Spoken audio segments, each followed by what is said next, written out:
بسم اللہ الرحمن الرحیم۔ مولانا مودودی رحمۃ اللہ علیہ سے کسی نے پوچھا، آپ نے کبھی ولی اللہ دیکھا ہے؟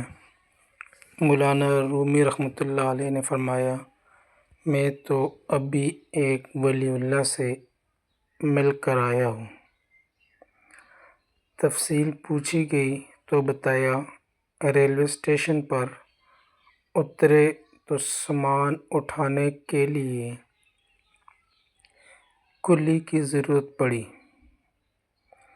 بہت سے کلی حضرات دوڑے آئے۔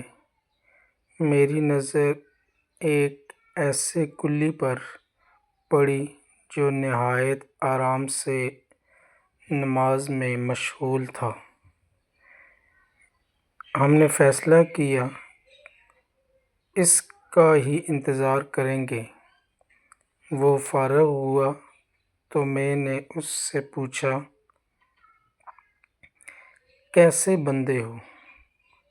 ٹرین کی آمد ہی تو تمہارے رزق کا سامان ہے، تم نے رزق کمانے کے وقت میں نماز کیوں شروع کر دی؟ تو اس کلی نے جواب دیا، جو رازق ہے وہ میرے حصے کا رزق مجھ تک ضرور پہنچا دیتا ہے۔ اب جس رازق نے آپ کو میرے لیے روک کے رکھا، کیا مجھے جچتا ہے کہ اس کی عبادت لیٹ کر دوں؟ بھلا اس سے بڑا ولی اللہ کون ہو سکتا ہے؟